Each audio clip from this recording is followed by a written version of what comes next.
Hello अस्सलाम वालेकुम and welcome back to my YouTube channel. कैसी है my YouTube family? I hope so सब ठीक ठाक होंगे।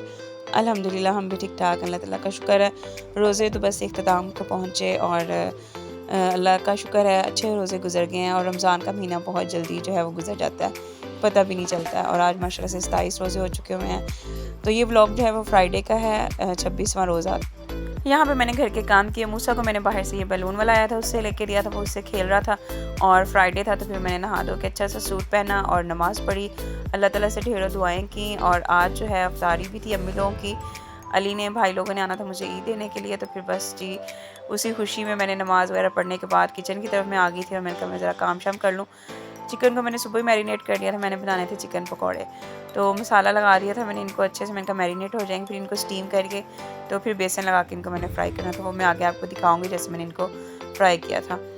ये मसाला वगैरह लगाने के बाद फिर मैंने कहा चलो फ्रूट चाट भी बना लेती हूँ, फ्रूट कटिंग करके रख लेती हूँ, ठंडी हो जाएगी तो अच्छी लगेगी फ्रूट चाट। बस मैंने कहा जल्दी जल्दी से काम कर लूँ, आने की खुशी होती है जब अम्मी लोगों ने आना, और वैसे भी काफ़ी देर बाद आ रहे थे अम्मी लोग, तो मुझे बहुत एक्साइटमेंट थी।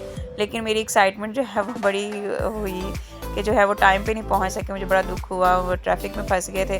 लेकिन खैर अल्हम्दुलिल्लाह आ गए थे। फिर भी पहले मुझे बड़ी टेंशन हुई क्योंकि काफ़ी वो पीछे रह गए और बहुत ज़्यादा रश था, ट्रैफिक थी रमज़ान में, तो एक रोज़ा भी था उनका। मुझे बड़ी टेंशन हुई कि टाइम से नहीं पहुँचे और मैं सुबह से तैयारियाँ कर रही थी। लेकिन खैर सब कुछ ठंडा हो गया था, जो मैंने फ्राई वगैरह की चीज़ें, लेकिन फिर भी अल्हम्दुलिल्लाह टाइम से पहुँच गए। वो घंटा लेट हुए बेचारे, रोज़े में फंसे रहे वहाँ ट्रैफिक में, बहुत ट्रैफिक जैम था फिरोज़पुर रोड पे।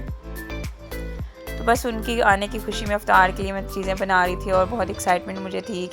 मूसा को मैंने नहलाया था, वो नहा के तो फिर वो सो गया हुआ था, क्योंकि वो सोया तो फिर मेरे काम होते नहीं, तो वो तो फिर बस मेरे पीछे पीछे होता है। फ्राइडे को अनाया और हानिया का भी रोज़ा था, तो अनाया तो यहाँ पे वो भी सो गई थी, हानिया मेरे साथ साथ थी, वो यहाँ पे व्लॉग शूट करवा रही थी मेरे साथ। मुझे कह रही मामा मैं भी आपके साथ फ्रूट्स कटिंग करवाऊँ, तो मैंने कहा नहीं आप रहने दो, आप बस वीडियो बनाओ, मैं खुद ही बना लूँगी। तो यहाँ मैंने फ्रूट्स जो है वो कट कर लिए थे, थोड़ी सी इसके अंदर मैंने चीनी डाली और मैं साथ डाल देती हूँ टैंग 2 फ्लेवर के हैं, ऑरेंज और पाइनएप्पल, दोनों ही मैं मिक्स कर जो करके रखे होते हैं मैं ऊपर डाल देती हूँ। और फिर इसको अच्छे से मिक्स करने के बाद फिर इसको मैं सर्विंग ट्रे में निकाल दूँगी। तो ये बड़े मज़े का ये जो है फ्रूट चाट बनती है। मैं इसमें चाट मसाला ऐड नहीं करती हूँ, मुझे वो वाला नहीं पसंद, तो मैं ये इस तरह वाला बनाती हूँ, मुझे ये बहुत पसंद है, सबको ये पसंद आता है जब मैं बनाती हूँ। फिर मैंने यहाँ पे इनको अच्छे से मिक्स कर लिया था। मैं यहाँ पे सर्विंग ट्रे निकाल रही थी और हानिया जो है वो इसमें चम्मच हिला रही थी कि मैं भी मिक्स कर लूँ, मतलब कि हिस्सा डाल लूँ मैं भी। यहाँ पे जब मैंने मिक्स करके इसको डाल लिया, फिर मेरे ज़हन में आया कि लो जी मैंने स्ट्रॉबेरीज तो मैंने कट ही नहीं की इसमें। फिर मैंने जल्दी जल्दी से स्ट्रॉबेरीज निकाली, इनको धोया और फिर मैंने यहाँ पे इनको जल्दी जल्दी से कट किया। अब मैंने सोचा मैंने उसके अंदर डाल दिया, मिक्स कैसे करूँगी, फिर मैंने कहा चलो कोई बात नहीं, इसको हम ऐसे ही जो है वो फ्रूट चाट के ना ऊपर डाल देंगे तो खैर है, फिर जब खाना होगा तो सारे मिक्स करके खा लेंगे, या जैसे भी अपनी प्लेट में कोई निकालना चाहेगा तो ले लेगा। तो कुछ इस तरह से फिर मैंने ऊपर डाल दी, और इस तरह जो स्ट्रॉबेरीज मैंने ऊपर डाली बड़ी अच्छी लग रही थी, वो बड़ा कलरफुल सा वो हो गया था, रेड रेड ऊपर और वो नीचे, बड़े मज़े का मतलब वो लगा। यहाँ पे जी फाइनली हमारी फ्रूट चाट तैयार होगी। उसको फिर मैंने क्लिंग रैप से रैप करके फ्रिज में रख दिया था, और मैंने कहा करते हैं बाकी काम की तैयारी के, जो बाकी मेरे काम भी थे। फिर यहाँ पे मैंने चिकन बॉईल करके रखा हुआ था, बनाने थे मैंने समोसे जो हैं, चाइनीज़ समोसे बनाने थे, चिकन वेजीज़ वाले। चिकन मैंने बॉईल करके रखा हुआ था, सब्जियां कट की और जल्दी जल्दी से मैंने कहा इनका भी मैं मसाला बना लूँ। बस फिर मैंने फ्राइंग पैन में सब कुछ डाला, यहाँ पे नमक, काली मिर्च, सोया सॉस, विनीगर सब कुछ डाल के, इनको ज़्यादा टाइम नहीं लगता, बस थोड़ा सा इनको घुमा फिरा के सौते करो, और फिर उसके बाद ये हमारा मसाला जो जल्दी से तैयार हो जाता है, झटपट से तैयार हो जाता है ये वाला मसाला। बच्चों को ये वाले समोसे बड़े पसंद होते हैं, मेरी हाथी को आलू वाले समोसे पसंद है, और वो कह रही थी कि मामा आलू वाले बनाए। मैंने कहा आलू वाले समोसे फिर बनाएंगे, आज ये वाले बनाएंगे। खैर किचन का काम थोड़ा बहुत मैंने समेटा, उसके बाद ही मैंने मंगवाए थे यहाँ पे सोफ़ा कवर्स। तो मैंने कहा आज गेस्ट आ रहे हैं तो चले ज़रा सोफ़ों को भी ज़रा नया नया बना लेते हैं। ये मैंने ऑनलाइन मंगवाए थे और बहुत अच्छे निकले, स्टफ़ भी बहुत अच्छा था। फिर जल्दी जल्दी से मैंने इनको जी हानिया की हेल्प के साथ मैंने इनको सोफ़ों के ऊपर जो कवर को चढ़ाया, और बड़े अच्छे लग रहे थे, सोफ़ों की एक नई लुक आ गई थी और बड़े अच्छे लग रहे थे देखने में।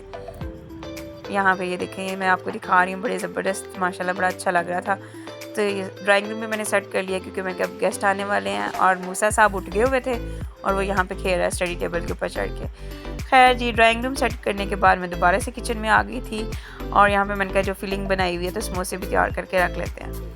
फिर बस फटाफट मैंने समोसे भरे और इनको बना के मैं रख रही हूँ। अच्छा, जब मैं समोसों को बंद करती हूँ, पहले कई दफ़ा मैं कॉर्नफ्लोर भी लगाती हूँ मिक्सचर बना के, तो वो तो है जी, वो तो ड्राई होकर उतर जाता है। फिर ना मैं इसको सादा पानी के साथ ही ऐसे जोड़ती हूँ, तो वो मुझे बल्कि ज़्यादा सही लगता है कि वो फिर नहीं खुलते हैं समोसे। फिर मैंने जल्दी जल्दी से इनको भर के इनके ऊपर ना फिर इनको ना रैप करके रखती हूँ, ताकि वो ना वो जो ड्राई ना हो, फिलिंग करके रखी हुई ना, फिर खुल जाते हैं जब फ्राई करने होते हैं। जो मैरिनेट किया हुआ मैंने चिकन था उसको भी मैंने एक पतीले में निकाला, इसको मैंने थोड़ा सा स्टीम करना था, तो हल्की आंच पे इसको भी मैं रख दूँगी ताकि ये स्टीम हो जाए। और फिर बस मूसा के अपने ही काम है, वो देखें जी खरबूजे के उसके अंदर कप के अंदर रख के तो खेल रहा है। साथ ही मैंने कहा जी मैं स्ट्रॉबेरी शेक भी बनाती हूँ, बच्चों को बहुत पसंद होता है, मैं इफ्तार में बनाती हूँ। तो मैंने कहा चले आज थोड़ा ज़्यादा बना लूँगी, मतलब 2 जग बनाऊँगी क्योंकि ज़ाहिर है गेस्ट भी आ रहे हैं साथ। तो मैं इधर धड़ाधड़ तैयारियाँ कर रही हूँ और मुझे नहीं पता था कि टाइम से मेरे गेस्ट पहुँचेंगे ही नहीं, और बहुत जोशो खरोश से मैं लगी हुई थी कि मैं उनके आने से पहले पहले फ्री हो जाऊँ, सब कुछ मैं कर लूँ। तो 6 बजे जब मैंने इनके वापस से करके कॉल करके पूछे कहाँ रह गए, अभी तक पहुँचे नहीं, तो जी मुझे पता चला वो तो अभी बहुत पीछे हैं और ट्रैफिक जैम है। तो बस जी मेरा तो मूड ख़राब हो गया, मैंने कहा लो जी वो तो टाइम पे नहीं पहुँचेंगे। तो दुख भी हो रहा था और मेरा मूड भी ऑफ हो गया था कि लो मिल के इफ्तार करते तो ज़्यादा मज़ा आता। खैर अब क्या हो सकता था, ट्रैफिक बहुत जैम थी, वो टाइम पे नहीं पहुँच सकते थे। एनी हाउ जी फिर हम लोगों ने तो अफ्तार कर ली थी उनके आने से पहले ही, बस थोड़ी बहुत सी मैं तो बस किचन में रही, फिर चीज़ें समेटने लग गई और इनको मैंने दे दी, मैंने कहा आप लोग तो करें ना अफ्तार।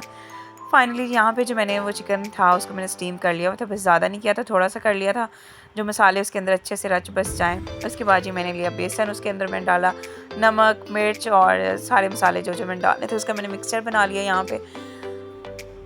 और साथ के साथ मैं पुलाव भी बना रही थी, वो भी मैंने साथ साथ रखा हुआ था। मतलब ये कि मैंने अपने काम जो है वो पूरे टाइम पे करने की कोशिश की थी, बस जी वो ट्रैफिक ने धोखा दे दिया। तो खैर यहाँ पे जी मैंने जो मिक्सर बनाया था और स्टीम चिकन था उसको मैं कोटिंग करके जो इसको भी यहाँ पे फ्राई करूँगी, और ये इतने मज़े के बनते हैं, हम बहुत ही मज़े के। मसाला जो मैरिनेट किया था मैंने वो चिकन टिक्का वाला मसाला लगाया, इसको अदरक लहसुन का पेस्ट, थोड़ा सा दही और चिकन टिक्का वाला मसाला मिक्स करके मैरिनेट कर लिया था 2 से 3 घंटे। उसके बाद जी ये बेसन में सब मसाले डाल के जो जो आपको अच्छे लगते हैं सब डाल के इनको अच्छा सा पेस्ट बना के, बहुत थिक भी ना हो ना बहुत पतला हो, तो उसमें जो कोटिंग करके इनको फ्राई कर लेना।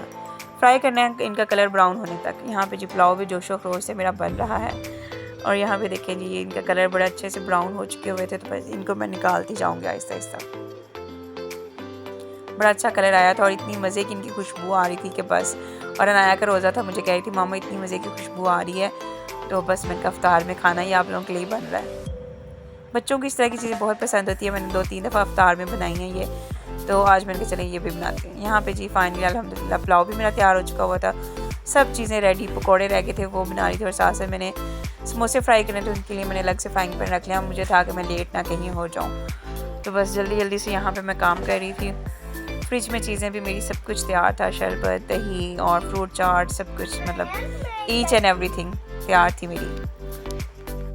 हम लोग तो इफ्तार कर चुके हुए थे और बाकी जो गेस्ट का हिस्सा था वो मैंने यहाँ पे ढक के रख दिया था, मैंने कहा जब आएंगे तो तब मैं लगा दूँगी। तो बस जी खैर अल्हम्दुलिल्लाह वो भी पहुँच गए थे, मैं जितना एक्सपेक्ट कर रही थी लेकिन फिर भी टाइम से पहुँच गए, मुझे था कि ज़्यादा लेट ना हो जाए। फिर यहाँ जल्दी से मैंने उनकी इफ्तार लगा दी थी, फिर उन लोगों ने मिल के खाई, और प्यारे प्यारे से मेरे हैदर और महा आ चुके हुए थे पुप्पो के घर, और बड़े बेचारे थक गए हुए थे। भाभी यहाँ पे हंस रही थी कि हमारे साथ तो आज सही मोए में हुआ है। मैंने कहा चलो कोई बात नहीं, इस तरह भी होता है इस तरह के कामों में।